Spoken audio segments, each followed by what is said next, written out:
देखो इसमें दिया है कि जांच कीजिए कि क्या समुच्चय 1 2 3 4 5 6 में ये जो आर है इसको बोलते हैं रिलेशन, और हिंदी में इसको क्या बोला जाता है? हिंदी में बोला जाता है संबंध। तो ये जो रिलेशन है द्वारा परिभाषित संबंध आर स्वतुल्य संक्रामक या सममित होगा कि नहीं होगा, ये हमें चेक करना है। तो कैसे चेक करेंगे? सबसे पहले समुच्चय हमें दिया है, मान लीजिए ये जो समुच्चय है ये ए है, तो ए की वैल्यू हमें दी है 1 2 3 4 5 6 के बराबर है, और आगे रिलेशन हमें दिया है किसके बराबर है? जो ए और बी है, ए बी की वैल्यू मतलब जो बी है वो ए से इस प्रकार से कनेक्टेड है, तो जो ए की वैल्यू होगी वो भी इसी से आएगी और जो बी की वैल्यू होगी वो भी इसी से आएगी। मतलब क्योंकि इस प्रकार से रिलेशन को दो बॉक्सेस इस प्रकार से बना के शो किया जाता है और इसकी इमेज इसके साथ में बनती है। तो ये होगा एक्स का मतलब ये कह सकते हैं कि हम ए का एलिमेंट यहाँ से लेंगे और ये वाई का होगा जो कि बी का एलिमेंट भी यहीं से लेंगे। तो देखो यहाँ पे क्योंकि ए दिया है तो इसका इसी के साथ में बनता है, मतलब यहाँ पे आएगा 1 2 3 4 5 6 6 एलिमेंट आएंगे, वैसे भी यहाँ पे भी 1 2 3 4 5 6 सारे एलिमेंट आएंगे। अब देखो कनेक्टेड इस प्रकार से हैं, तो सबसे पहले ए का एलिमेंट अगर मैं 1 लेता हूँ तो यहाँ पे ए की वैल्यू अगर मैं 1 लेता हूँ, ए बराबर 1 लेता हूँ तो बी कितना आएगा? 1 प्लस 1 मतलब 2 आएगा, तो 1 की वैल्यू किससे कनेक्टेड है? 2 से कनेक्टेड है। वैसे ही ए की वैल्यू अगर मैं 2 लेता हूँ, क्योंकि ये सारी वैल्यू एक ही हो सकती है, तो दो लेता हूँ तो बी की वैल्यू कितनी आएगी? यहाँ पे 2 रखेंगे तो 2 प्लस 1 मतलब 3 आएगी, तो 2 3 से कनेक्टेड है। वैसे ही 3 4 से होगा, 4 5 से होगा, यहाँ पे ए की वैल्यू रखते जाना तो बी की वैल्यू हमें मिलती जाएगी, और 5 6 से होगा। अब देखो अगर मैं ए की वैल्यू 6 रखता हूँ तो बी की वैल्यू 7 आ रही है, बट 7 इसमें मौजूद नहीं है, मतलब केवल यही नंबर आएंगे। रिलेशन में क्या क्या आएगा? पहले ए की वैल्यू, क्योंकि यहाँ पे ए और बी दिया है तो ए की वैल्यू पहले 1 होगी, फिर आएगी बी की वैल्यू, तो बी यहाँ पे 2 है, तो पहला हो गया 1 2, फिर 2 3, फिर 3 4, फिर 4 5 और फिर लास्ट में 5 6। केवल यही रिलेशन इसमें बनेंगे। ठीक, तो ये रिलेशन मैंने बना दिया। अब मुझे ये चेक करना है कि ये सममित, स्वतुल्य और संक्रामक होंगे कि नहीं होंगे। तो पहले इनकी कंडीशन में यहाँ पे लिख देता हूँ। देखो स्वतुल्य में क्या होता है? स्वतुल्य इसको इंग्लिश में बोला जाता है रिफ्लेक्सिव। तो इसमें ये होता है कि दोनों एलिमेंट सेम होते हैं, मतलब एक्स का एलिमेंट और वाई का एलिमेंट सेम होते हैं, ये बिलोंग करने चाहिए आर। आर का मतलब होगा रिलेशन में। ठीक है, ये जो रिलेशन हमें दिया है इसमें मौजूद होने चाहिए। और जो ए है वो हम कहाँ से लेंगे? ए ये जो सेट हमें दिया है, ये समुच्चय दिया है, इससे लेंगे। ठीक है, तो समतुल्य में केवल एक एलिमेंट लिया जाता है, जो सममित होता है उसमें दो एलिमेंट लिए जाएंगे। इसको इंग्लिश में बोलेंगे सिमेट्रिक। तो दो एलिमेंट ए और बी कहाँ से लेंगे? ये जो सेट हमें दिया है वहां से। तो आप यहाँ पे देख रहे होंगे कि समित में ये होता है कि ए बी अगर मौजूद है रिलेशन में तब, अगर ये मौजूद है तब क्या होगा? इसका उल्टा, यानी बी ए बी अगर रिलेशन में मौजूद होता है तो तब वो समित होता है। और संक्रामक के लिए क्या होता है? संक्रामक को इंग्लिश में बोला जाता है ट्रांजिटिव। तो इसमें तीन एलिमेंट, देखो इसमें एक, इसमें दो, इसमें तीन एलिमेंट लिए जाते हैं। कहाँ से लिए जाते हैं? ये जो सेट हमें दिया है इसी से लेंगे। तो इसमें क्या होता है कि अगर ए बी ये बिलोंग कर रहा है रिलेशन में, और रिलेशन का मतलब ये वाला रिलेशन, ठीक है, और बी और सी ये भी बिलोंग कर रहा है रिलेशन में, तब तब क्या हो जाएगा कि ए और सी भी बिलोंग करना चाहिए रिलेशन में, तभी वो संक्रामक होगा, अन्यथा संक्रामक नहीं होगा।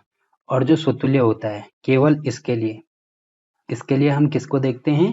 ये जो सेट हमें दिया है इसको देखते हैं, और बाकी सम्मित और संक्रामक के लिए हम किसको देखते हैं? ये जो रिलेशन हमें दिया है इसको देखते हैं। तो कैसे करेंगे? देखो सबसे पहले मैं स्वतुल्य यहाँ पे लिख देता हूँ।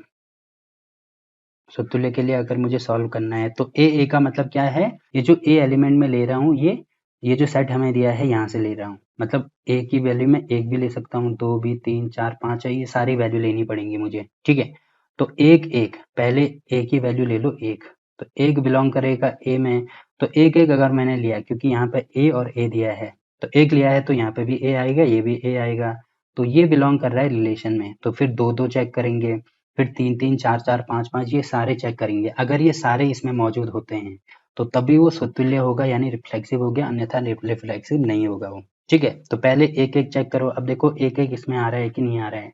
देखो एक एक इसमें कहीं पे भी नहीं है, मतलब ये does not belongs to, relation में मौजूद नहीं है। अब देखो पहला एलिमेंट ही रिलेशन में मौजूद नहीं है तो बाकी इनको चेक करने की आवश्यकता नहीं है।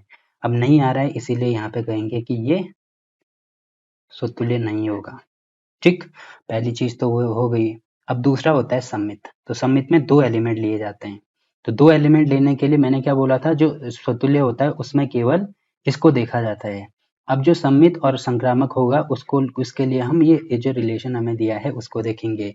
तो पहले इसको देख लो, ठीक है, क्योंकि 2 एलिमेंट, तो इसमें पहला एलिमेंट ए 1 के बराबर है, बी 2 के बराबर है। तो यहाँ पे पहले लेंगे 1 और 2, क्योंकि 1 और 2 किस में मौजूद है, रिलेशन में मौजूद है। मैंने बोला था पहले ये चीज मौजूद होनी चाहिए, तभी ये चीज हम चेक करेंगे। तो ये चीज इसमें मौजूद है। अब हम ये चेक करेंगे कि इसका उल्टा, यानी 2 1 इसमें मौजूद है कि नहीं है। तो 2 1 देखो आ रहा है कि नहीं आ रहा है, देखो 2 1 नहीं आ रहा है।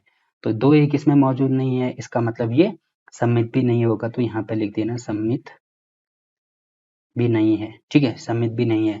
अब देखो 1 2 और 2 1 अगर मौजूद हो जाता तो उसके बाद इसको चेक करते, 2 3 को चेक करते, तो 2 3 चेक करते, फिर उसका उल्टा होगा 3 2, वो भी मौजूद होता तो ये वाला, फिर ये वाला, फिर ये वाला। अब पहला ही इसमें नहीं आ रहा है तो बाकी आगे चेक करने की आवश्यकता नहीं है, ये सम्मित तो नहीं होने वाला। ठीक, 2 चीजें हमने चेक कर दी। अब तीसरी चीज होगी संक्रामक। तो संक्रामक में 3 एलिमेंट लेंगे, और मैंने बोला कि संक्रामक के लिए भी हम इसी को चेक करते हैं, ठीक है, यानी रिलेशन में ही देखेंगे।